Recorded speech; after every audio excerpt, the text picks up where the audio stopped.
aircraft. It was produced in December of 1942. The serial number of 6544 can be identified to that period. It was probably almost immediately assigned to the Zukaku, which on the tail markings, the A1 indicates the Zukaku. In January of 1943, the Zukaku was dispatched to Truk, and their fighter group was then sent forward onto Rabaul. We have replaced the original power plant with a Pratt & Whitney 1830-75 engine and a Hamilton standard propeller. The original engine in this aircraft had an updraft carburetor and used the distinctive chin scoop air intake that was only on the early Zeros. Gear well, the wheel well, and the landing gear retraction system, as the gear goes up, this wheel on this extension engages the gear door and pushes it into the up and lock position and holds it. This up lock goes into this clamp up here, and this closes around the up lock to hold the gear in the up position when you neutralize the gear handle. And out here is the folding wingtip that was featured on this airplane to enable it to fit onto the aircraft carrier elevators. I can give a quick demonstration of that. We unlock the door lock, push the door up a little ways, and that disengages a lock on the tip locking handle. Pull that down, make sure the ailerons are in the neutral position so that we don't scratch them when we put the tip up. And then the tip will come up like this, and there's a locking device right there that holds the tip in the up position. Is another example of how lightweight the aircraft is. And the reason I say that,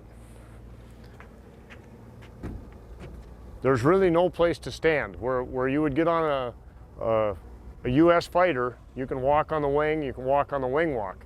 This airplane, there's only one place to stand on the wing, and that is right here on this pad. And then they have a series of steps and handles to get on the airplane and into the cockpit.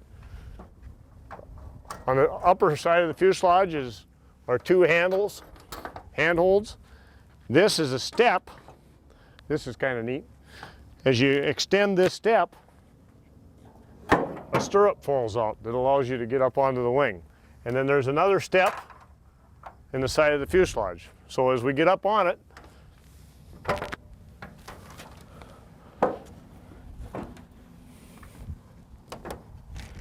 and the canopy is very straightforward, no mechanism, no crank. You just unlatch it and slide it back. And then it's on into the airplane. This is where a ground crew would retract your steps for you because the pilot is not able to reach them. So the ground crew would do all that for you. Hand holds on the top of the dash, and you're in. Bob, can you retract the steps for me?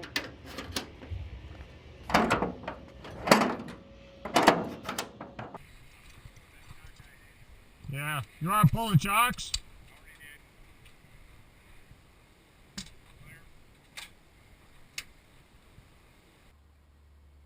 Prop clear?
certainly when they built the Zero, the airplane was designed perfectly for that job, for a Zero. The things that are incorporated into the airplane are excellent design features for that time, and it's an extremely tight turning airplane, extremely maneuverable, and if you were going to be in a dogfight with a P-51 or some of the other Allied aircraft, and they chose to try to turn with you, there was no way. The Zero was not going to be beat in a turning or a maneuvering fight.